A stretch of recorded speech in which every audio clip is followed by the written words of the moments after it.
Good morning students. Today's topic is hardware and software. Hardware software जानने से पहले हम कंप्यूटर के बारे में देखेंगे। एक computer is an electronic machine that performs tasks according to a set of instructions और प्रोग्राम्स। कंप्यूटर एक इलेक्ट्रॉनिक मशीन है जो विभिन्न प्रकार के कार्यों को करने के लिए जो भी टास्क उसे करने होते हैं वे उसके इंस्ट्रक्शंस या जिन्हें हम प्रोग्राम कहते हैं ऐसे एक सेट पर आधारित काम करने की प्रक्रिया पर आधारित होता है। जो भी काम कंप्यूटर करता है वो सेट ऑफ इंस्ट्रक्शंस या जिसे प्रोग्राम कहा जाता है उसके आधार पर करता है। To perform the task a computer follows three phases known as input, process and output. Computer जो भी काम करता है वो तीन खंडों में या तीन चरणों में विभाजित होते हैं। सबसे पहले होता है इनपुट, जो डाटा इंस्ट्रक्शंस इनपुट करने के लिए प्रयोग किए जाते हैं। उन इनपुट को प्राप्त करके उस पर प्रोसेसिंग की जाती है। प्रोसेस करने के बाद जो रिज़ल्ट आउटपुट तैयार होता है वो आउटपुट कहलाता है। इस प्रकार से कंप्यूटर का काम तीन चरणों में विभाजित होता है। सबसे पहला इनपुट, फिर प्रोसेस और फिर आउटपुट। और इन सभी कामों को करने के लिए हमें जिन दो चीज़ों की ज़रूरत पड़ती है वो मुख्य रूप से ये हैं, हार्डवेयर और सॉफ्टवेयर। तो हार्डवेयर सबसे पहले इसके बारे में जानते हैं। Hardware all the components of a computer that you can touch and see are called hardware.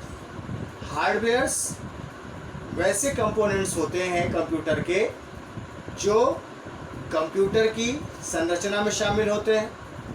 हम उनके उपकरणों को छू सकते हैं, उन्हें देख सकते हैं और उन्हें महसूस कर सकते हैं। इस प्रकार से हार्डवेयर के रूप में कंप्यूटर के जितने भी भाग हैं, उपभाग हैं, उपकरण हैं जिनको हम भौतिक तौर पर देख सकते हैं, छू सकते हैं और महसूस कर सकते हैं, उन्हें हार्डवेयर कहा जाता है। इनको अलग अलग वर्गीकृत किया गया है। एग्जाम्पल के तौर पर देख सकते हैं इनपुट डिवाइसेस होते हैं। प्रोसेसिंग, जहाँ प्रोसेसिंग की जाती है, प्रोसेसिंग डिवाइसेस होते हैं। आउटपुट, जिनसे आउटपुट निकलता है, वो आउटपुट डिवाइसेस होते हैं। और फिर उन्हें जहाँ स्टोर करके रखा जाता है उसे स्टोरेज डिवाइस कहा जाता है। इस प्रकार से कंप्यूटर हार्डवेयर को अलग अलग चार भागों में वर्गीकृत किया गया है। Input devices, processing devices, output devices और स्टोरेज डिवाइसेस।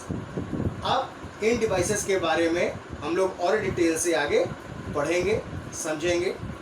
इनपुट डिवाइसेस में मुख्य रूप से जो चीज़ें प्रयोग में आती हैं उनमें सभी लोग जानते हैं कि कीबोर्ड आता है, माउस आता है, माइक्रोफोन आते हैं और इसी तरह से अन्य बहुत सारे उपकरण जो इनपुट करने के लिए प्रयोग किए जाते हैं वे सब इसमें शामिल किए जाते हैं। इसके बाद सेकेंड स्टेप में आता है प्रोसेसिंग डिवाइस। प्रोसेसिंग डिवाइस का जो सबसे मुख्य उपकरण है वह है CPU, जिसे हम लोग माइंड ऑफ कंप्यूटर भी कहते हैं या ब्रेन ऑफ कंप्यूटर भी कहते हैं। इसके तीन अलग अलग भाग होते हैं जिसमें ALU arithmetic and logic unit, CU control unit, MU memory unit. ये तीन मुख्य प्रकार के भाग उसमें काम करते हैं और उन्हीं के आधार पर किसी भी कंप्यूटर के अंदर प्रोसेसिंग पूरी होती है। तो ये प्रोसेसिंग डिवाइस में आ जाते हैं। इसके बाद आउटपुट डिवाइस होता है। आउटपुट डिवाइस में वे सारे उपकरण जो कंप्यूटर की प्रोसेसिंग के बाद कंप्यूटर के आउटपुट को प्रदर्शित करने के लिए, दिखाने के लिए, प्रस्तुत करने के लिए प्रयोग किए जाते हैं, जिनमें मुख्य रूप से तो मॉनिटर आता है। मॉनिटर के बाद हम प्रोजेक्टर का भी प्रयोग करते हैं। इसके बाद प्रिंटर, प्लॉटर, स्पीकर आदि ये सारे उपकरण प्रयोग किए जाते हैं जो आउटपुट डिवाइस के रूप में प्रयोग किए जाते हैं। इसके बाद जो सबसे मुख्य भाग आता है वो स्टोरेज डिवाइस का, क्योंकि जो भी कार्य किया जाता है कंप्यूटर पर वह भविष्य में प्रयोग करने के लिए, भविष्य में उसका स्मरण करने के लिए हम स्टोर करके रखते हैं, उसके लिए ही इसको प्रयोग किया जाता है। उसमें जो सबसे पहले हमारी जो इंफॉर्मेशन इकट्ठा करने वाली जो स्टोरेज डिवाइस होती है वो होती हैं रैम और रोम। ये दो प्रकार की मुख्य मेमोरीज होती हैं जिनको हम लोग प्राइमरी मेमोरी भी कहते हैं। इन मेमोरीज के अलावा और जो इनके सहयोग में, क्योंकि स्टोरेज स्पेस तो उसमें निश्चित होता है, निर्धारित होता है, काम करने के लिए प्रयोग किया जाता है, और डाटा कई प्रकार का और काफ़ी बड़ा भी हो सकता है।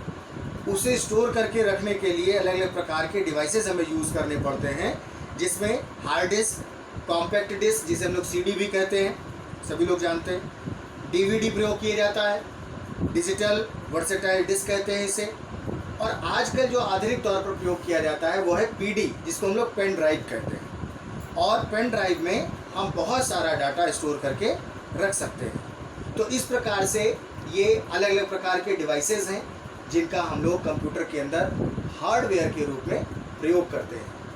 आज के लिए इतना ही। आगे हम लोग सॉफ्टवेयर के बारे में नेक्स्ट वीडियो में जानेंगे, समझेंगे। थैंक यू, धन्यवाद।